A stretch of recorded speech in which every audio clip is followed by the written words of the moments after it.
case studies and examples, and then also look at what your electricity bill can look like once you have a solar system on. So in a typical sunny summer month, this is peak summer, the sun is shining, the days are long, you're generating a ton of power on your solar panels right here. And therefore, you're only consuming about half of that. So this blue bar on the right is that consumption. So therefore, all this extra power that you are making through your panels are earning you net metering credits that will then appear on your electricity bill. Net metering credits roll over from month to month, so you build up your credits all summer. And now we're going to go, a question? Do they pay a different price for what you put back into the grid than they charge you for? Currently, it is a 1-to-1 ratio, so they charge you for your billable kilowatt hours, as we'll see on the next slide, but not yet. But yeah, that system may change in the future. It's not guaranteed to stay that way forever, but for now, that is how it is. You get credits for your billable kilowatt hours, and you get charged for your billable kilowatt hours. So that's how it works.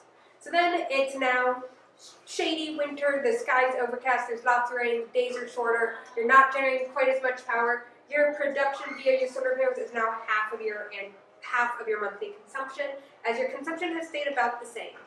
Therefore, you're having to draw about half of that from the grid. However, all those net metering credits you built up during the sunny summer months roll over month to month, and so therefore they are covering your power consumption during the winter, meaning that you are still getting a bill of 0 kilowatt hours if your system is sized to cover all of your electricity usage.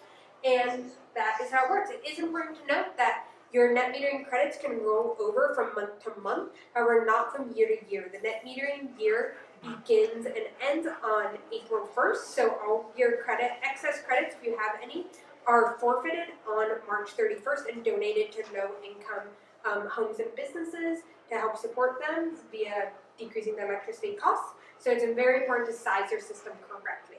Next slide. So as from the question from the man in the back, young man in the back, here we can see a typical bill, and we can see the metering reader at the beginning of the month and the meter reader at the end, and how many, and their net period usage. You can see it is just a direct subtraction. Here in this example, they built up an extra negative 327 credits. That's why it's negative. They were building it up and drawing and providing more power than they were drawing from the grid. And so therefore, their billable kilowatt hours are 0, and their year-to-date, and it got added to their year-to-date banked excess generation of 3,072 kilowatt hours.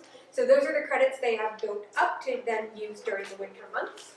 If you then look over on this far side though, you can see that despite this $0 billable kilowatt hours, their account charge and their bill that they have to pay is not 0. That is because you pay about $11.63 just to be attached to the grid in the first place. This helps covers maintenance. It's the base charge to help support the grid, and then you have about $1.63 in taxes and fees as well.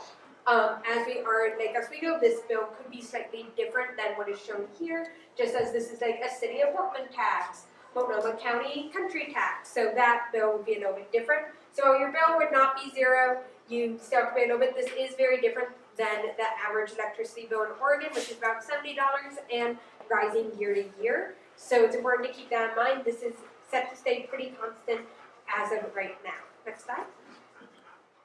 So now, as I was saying, your net metering credits roll over from month to month, but not year to year. Because of that, it's very important to size your system correctly to meet and not exceed your how much electricity you consume. This can also be impacted by other factors such as the available space you have, budget, and aesthetics. However, sizing your system correctly is important. It's very important to talk to your solar contractor about any major changes you have. So if you're planning to buy an electric vehicle down the road, that would then increase your consumption and your solar panels might not cover everything then. Or if you plan to have anyone moving in or out of your home, these are all really important things to consider. The average solar system size here home solar system size here in Oregon is about 8 kilowatts. Next slide. So now, how can you know if your home is a good candidate for solar? So no matter where you are in the state, you can get solar panels. It kind of, as demonstrated by this diagram here, these show the arcs of the sun at both the highest point, the summer solstice, and the lower, the winter solstice. And so as long as you have a roof face that is not facing north, northeast, or northwest, you can have enough solar access in order to get solar. If you have shade or some other factors, it can disqualify you from that, but we don't want to cut down all the beautiful trees, and that is then a great chance to look into some other factors, other options like community solar or something like that, because the trees are great, just you don't have enough sun. But yeah, you can see that you have enough power no matter where. Solar panels are frequently installed not just on south-facing roof planes, but south, southeast, and southwest, and east and west specific planes as well, just really not the northeast, northwest, north planes. Next slide. Another thing to consider is your roof condition and age. We recommend that you have at least 20 years of life left on your roof. This is because when you have solar, in order to re-roof your home, you will have to take your solar on and off your roof, which can then lead to an added cost, as you have to pay someone to do it, and your solar panels can get damaged in that process. Next slide. So now we're going to look at how solar and storage are complementary technologies. Next slide. So when you have solar panels, you cannot use power when the grid is down. I know it seems like, oh, I have my own electricity, I'm generating it, it seems like I should be able to, but you cannot. The ability to use power when the grid is down is called energy resilience, and in order to have energy resilience, you also need to have a home battery. When thinking about batteries, it's important to consider what type of situation you want to have retain power for. Frequent short shutoffs are usually caused by storms or squirrels. I know I lost power for about 5 hours last week because of a squirrel.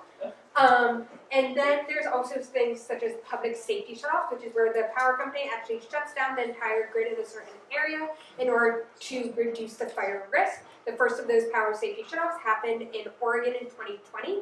And the third thing you might want to be prepared for is the Cascadia seismic hazard, where it is projected that when this occurs, we here in the Portland, Willamette Valley area might not have power for up to 6 weeks and even longer out on the coast. Next slide. So this is just a quick example. You can have your battery in the garage and solar on your roof, and they work together. Next slide. So when picking a battery, there's many brands and chemistries available. Many installers do specialize in one specific one. So if there's a battery, you've done a research and you know you want that one, it's important to talk to your installer about that, as you want to make sure your installer does install that specific battery. You can, if you have one battery and say you have the Tesla battery and you want to get a second battery after you've already installed that one, you cannot mix and match your batteries. So you have to get a second Tesla battery. You can't add an N-phase battery to a Tesla battery. Your solar panels and your batteries do not need to be the same brands. You can mix and match those. That's just a point to know about. You also want to be aware of your surge capacity if you're powering any motors. Next slide.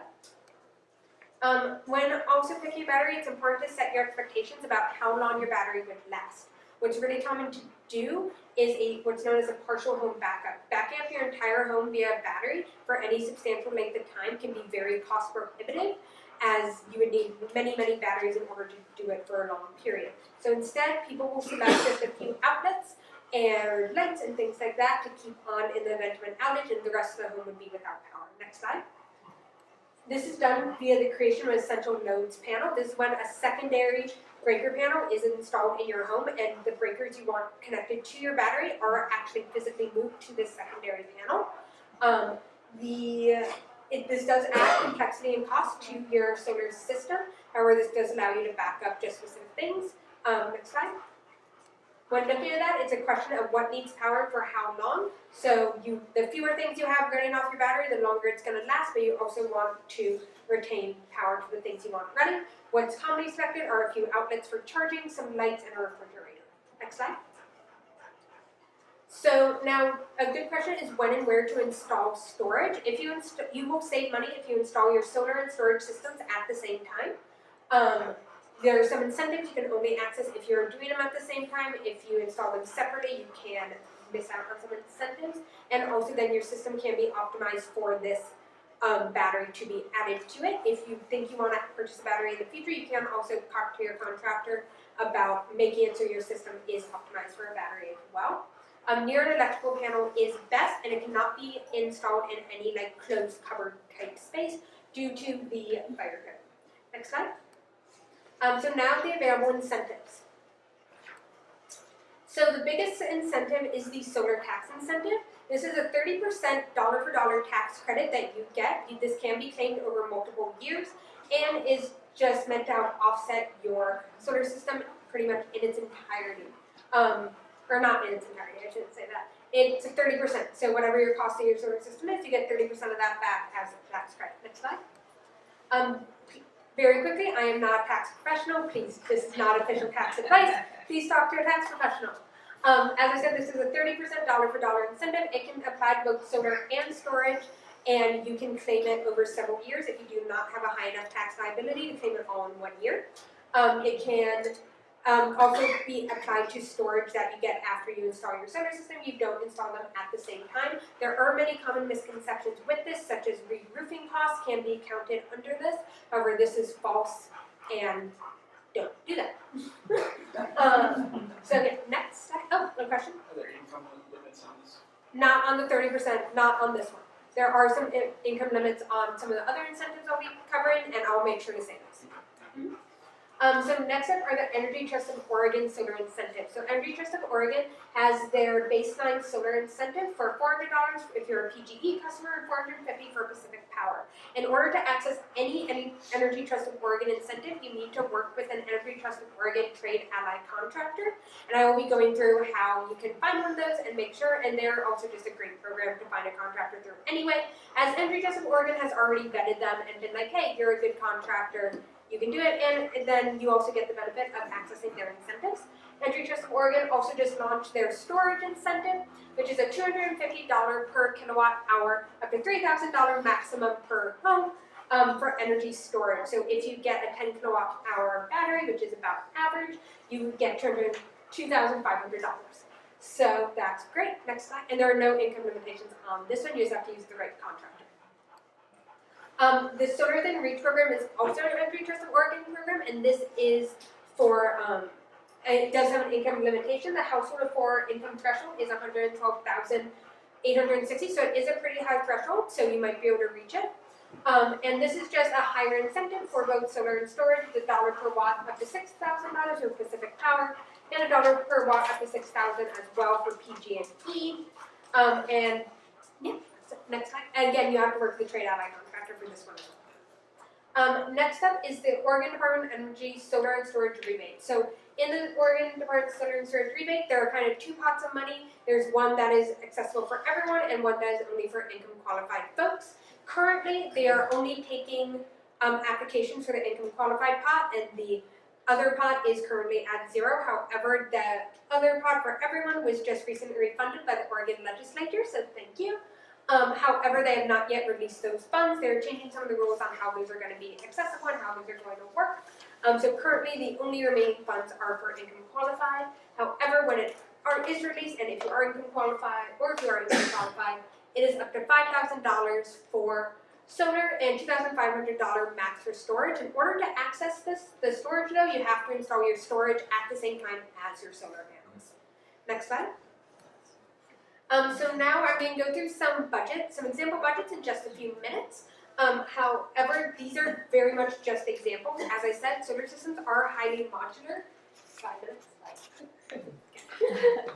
And so there are many different reasons why your budget and why you might be quoted may be very different than what I'm going to show here. Due to time constraints, I'm just going to run through one of the budgets really quickly. However, you can find all of these budgets in our recorded webinars on our website, or if you come out to the main hall, I'm happy to show you them in more detail and walk through them. These are just some more reasons on why costs can vary, specifically related to storage. Next slide. So here's an example budget just for solar, so you can see, and these also include the Oregon Department of Energy rebate funds that are not yet currently released. We are being optimistic they will be released soon, and that everyone will be able to access them. So we can see both the different price points. So your cost before incentives is about $32,000 for an 8 kilowatt solar system. You are then working with an Energy Trust trade ally contractor, so you can get your incentive applicable to whichever power company you have. And then you also can access your state rebate because we're assuming that program has gone through. And so there, your out-of-pocket cost to you as a customer is $29,950. After that, you then claim your 30% federal tax credit, which gives you another about $9,000 or $6,500-ish if you're income qualified, leaving your final cost before your energy savings to about $21,000 or about $15,000 if you're income qualified. And then just flip through the next two slides very quickly. These are just with solar and storage. And then if you add storage after solar, just as a difference, because you can see you cannot access that state rebate to the full amount. Next slide. So as these are some very big numbers, I know we flipped through them very quickly, but you got the gist of how big it can be just to get a solar system. I just want to be clear that financing is very common. Please talk to your solar contractor about some financing options. There are also loans tailored to solar, which allow you to refinance your loan after you claim that tax incentive. So now, how do you get solar after all this exciting information?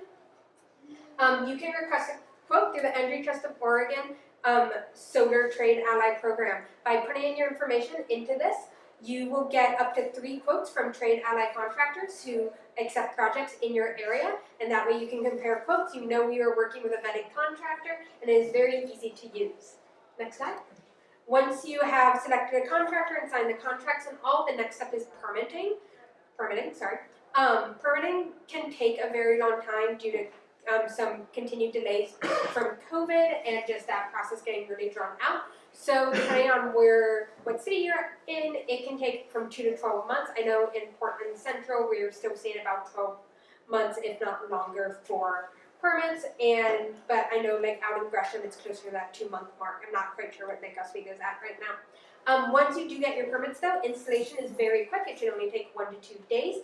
And your contractor will manage all inspections, checks, and installations such as the one for your new utility meter that is provided by your power company. And from there, you just get to save money. Next up. And so now, does anyone have any other questions I can help answer? I think maybe time for 1 or 2. Yeah? So question, assessors. I was under the impression that the legislature passed legislation that would not allow your house to be appraised higher with solar. Is that true, or are the assessors going to come out and raise our house? I am not 100% sure. My best guess, I've not heard of anyone getting their property tax raised due to a solar system. However, if you give me your email after, I'd be happy to find you some more information out about that. Yeah? So you mentioned something about financing. Mm-hmm. Is there, are there different, we all know what the right rates to finance anything are these days.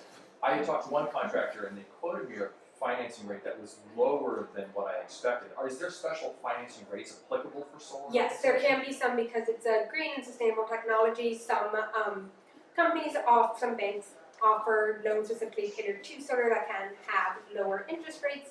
And as I said, it can also allow you to refinance once you claim that tax credit because they know that's coming for anyone getting solar. So they can help you work within that system. Mm-hmm. Any other questions? Yes? If it takes 12 months to get the permitting done, do some of these incentives apply once the permitting has been granted or at the application date? So Energy Trust of Oregon incentives, you don't apply for that permit. So you don't apply for that incentive yourself, your contractor does. So you just see it as like a line item deduction on your final bill. So it would probably be from the installation date when you do pay your contractor. The tax incentive you would get after you have your system online and have paid it. So it would be for the year you're taxed on that